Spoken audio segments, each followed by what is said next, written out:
Here's my latest book haul. I went to a few thrift stores and library sales today, and this is what I bought. Most of them are romance novels, so that's why I have it in my series of videos, my romance novel collection, although I will also show the ones that aren't romance novels in this lot as well. So let's take a look at them. Now what we have here is Harlequin Romance number 532. Which was originally published in 1960, but this edition is a reprint edition from 1972. Sometimes you'll see these books that have this exact same collage cover on it, and that's because these were reprints that were done in 1972 and released all at the same time. So these images that you see are taken from earlier Harlequin Romance covers and just made into this collage. So all the reprint books in that year will have that same cover, the same image, only the title will be different. So there's what it looks like. The first 500 Harlequin Romance, well, actually it was just the Harlequin series at the time, from 1949 to 1960, or the first 500 are the most collectible simply because they published different types of genres at that time before focusing on romance. So they had science fiction and so forth. And there's the info.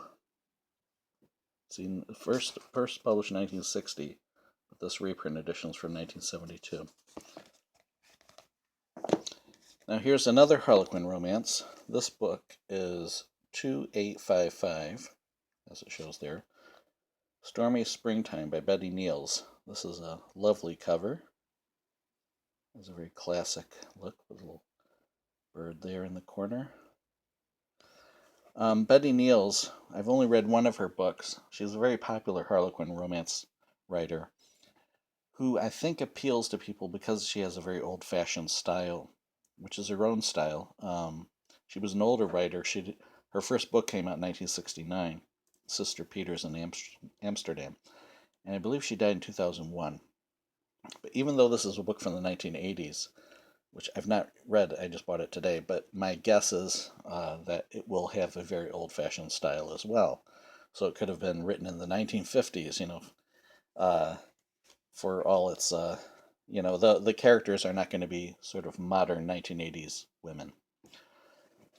But it has a sort of universal appeal, I think. That's why Betty Niels is so popular. Now here's another Harlequin Romance. This one is book number 3096, it says there on the spine.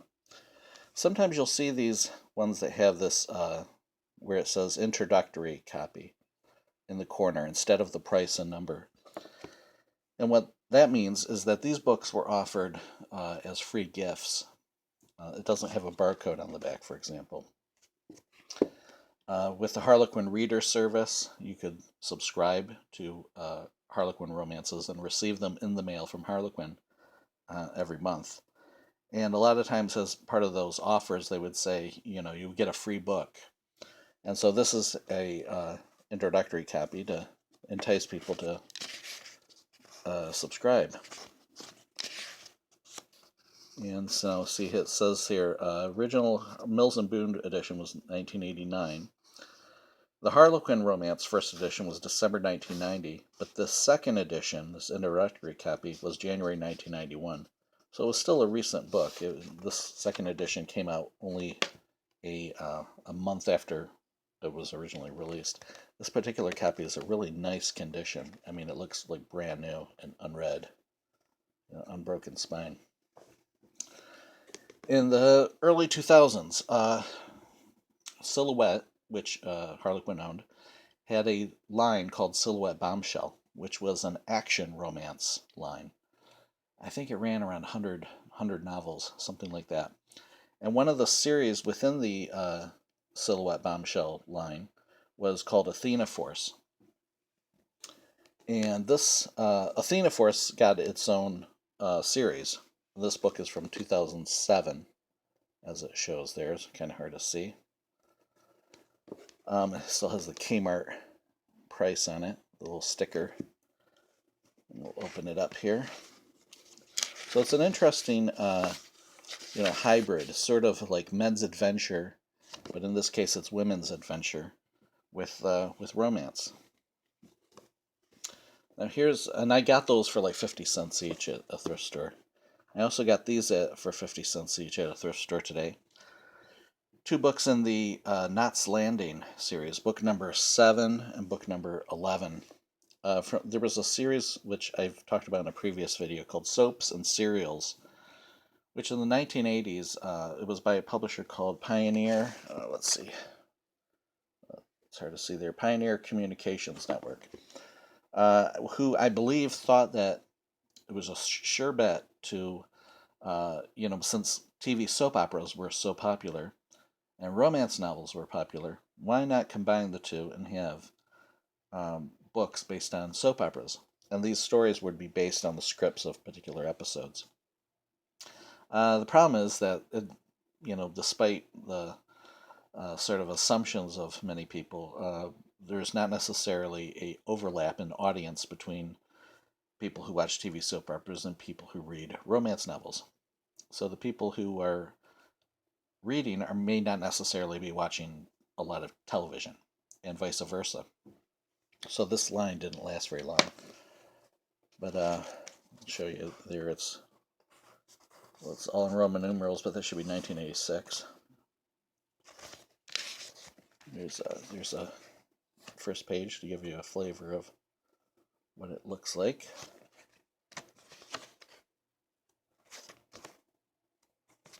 Some ads on the back. Giant History Book of Dallas. There's that one on the cover. All right. This one is going to take a little explaining. Follow the North Star. I got this at a library sale today that had books 5 for $1, which was a great bargain. And BMI, I've talked about before, Book Margins Incorporated, had a relationship with Leisure Books, aka Dorchester Publishing. And presumably it was a thing where they would reprint Dorchester Leisure Books, particularly like from the Love Spell line in the early 90s. These editions would come out in the 90s under the BMI, but they were reprints of Leisure Books. One of the charges was that it was a way for Leisure Books to sell off certain books to this company, BMI, and not have to pay the writer for additional copies, like as a reprint. In this case, this writer had actually passed away, Harriet Desjardins, who I believe, if I remember correctly, lived from like 1919 to 1983. So she was an older writer. And this book originally came out in the early 1980s. Looks like 1982.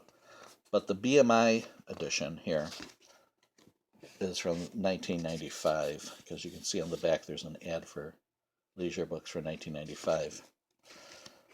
Apparently, with this book, there's a description on the back. It's about a multiracial heroine who falls for a abolitionist during the Civil War.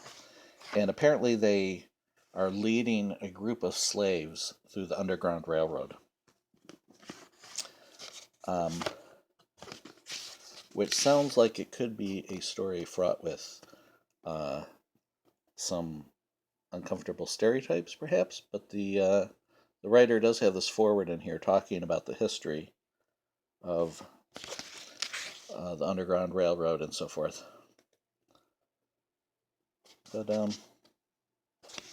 anyway, so it takes place in 1859 in the prelude. Her mother was a former slave, and now she is falling for the abolitionist. So, now I also got a bunch of Gothic romance novels. And this was also at the library sale, 5 for $1. The House in Paris by Dewey Ward. This was published by Dell. It's in rough shape, but how could I pass it up? You know, some of the pages are starting to fall out there. I don't know anything about Dewey Ward, and when I Googled this morning, or not this morning, earlier this evening, no one else seemed to know on the internet. I mean, not that there was any discussion. There was copyright Dewey Ward, 1971. If I recall right, I only saw about 3 books credited to this writer, and I think they were all Gothics. Jennifer Hale, who, if I recall correctly, was, when I looked up on Google, it was there was a blog post where it was saying that the writer, this was a pen name for a writer named Frank E. Smith, who also, I believe, like Harriet de Jarnette, also lived from like 1919 to 1983, I think was when Frankie Smith passed away. But this was a Magnum book, which was Lancer, a large easy eye book. Jennifer Hale, Raven's Ridge.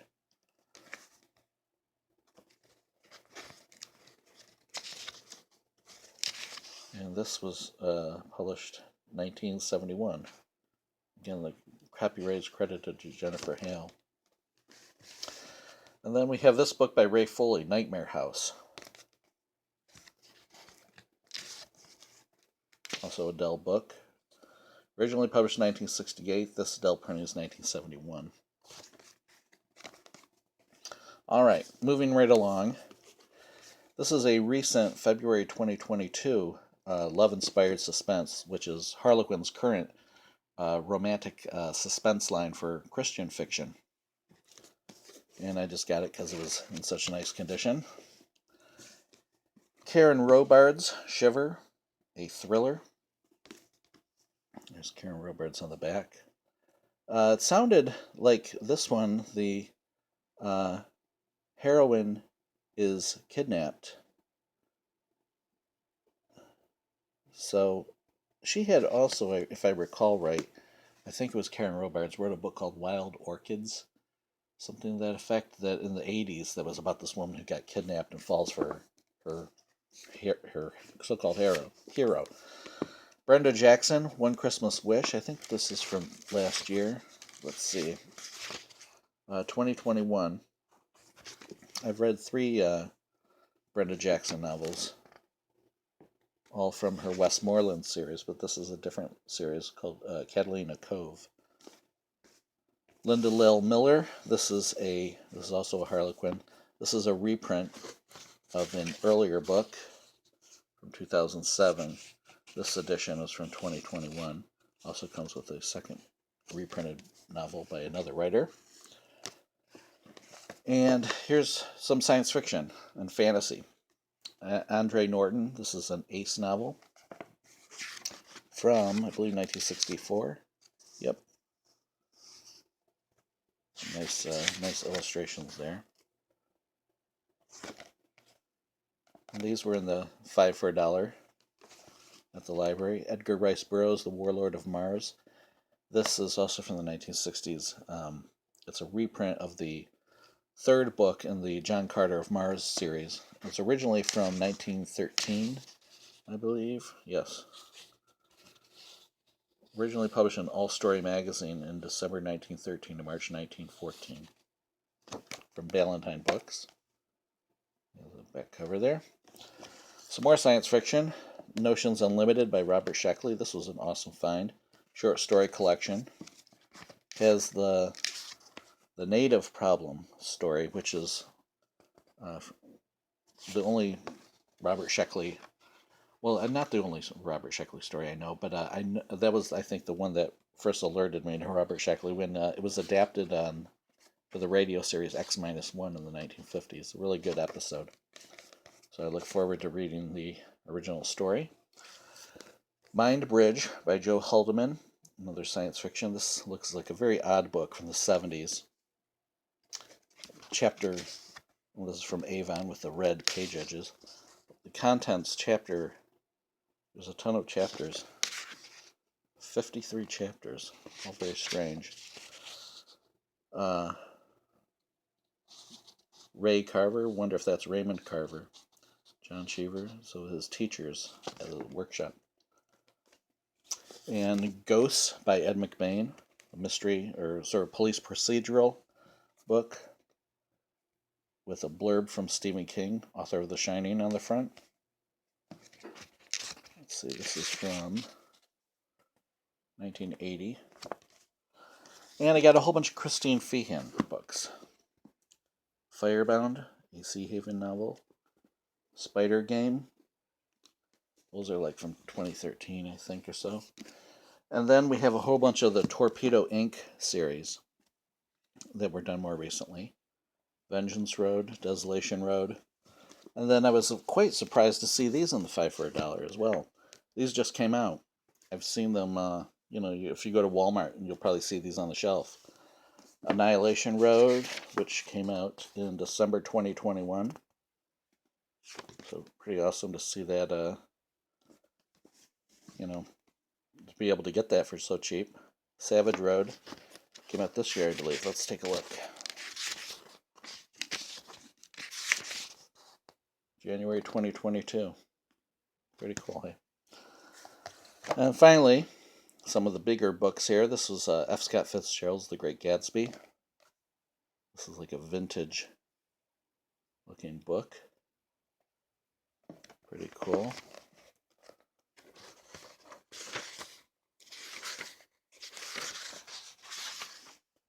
The copyright info. Danielle Steele, a hardcover book, 44 Charles Street. There's Danielle Steele in the back. From, looks like People Who Live in This House. That's what the book is about. It was from 2011. And previously I got a whole bunch of Grace Burroughs self-published books. And last time I was at this library. And this was the only one I saw left there. It says printed on October 13th, 2021. So I believe these are done via CreateSpace. So it's sort of her self-publishing thing. Grace Burroughs being a well-known writer in mainstream, mass market publishing. And here she is doing a lot of her own publishing as well, self-publishing through CreateSpace. And finally, just to finish things off here, I stopped at a comic shop and bought these for $1. A Justice League comic from 1986. It was $1. Robotech Defenders from 1985, issue number 2. I didn't even know that DC published a Robotech comic back then. And I was buying comics at the time. I was buying DC at the time. I had no idea.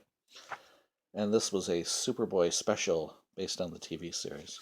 Drawn by Kurt Swan, the classic Superman artist. So, which is why I bought it. And that's it. Those are my that's my book haul for this for today. Hope you enjoyed watching it. Thanks for watching.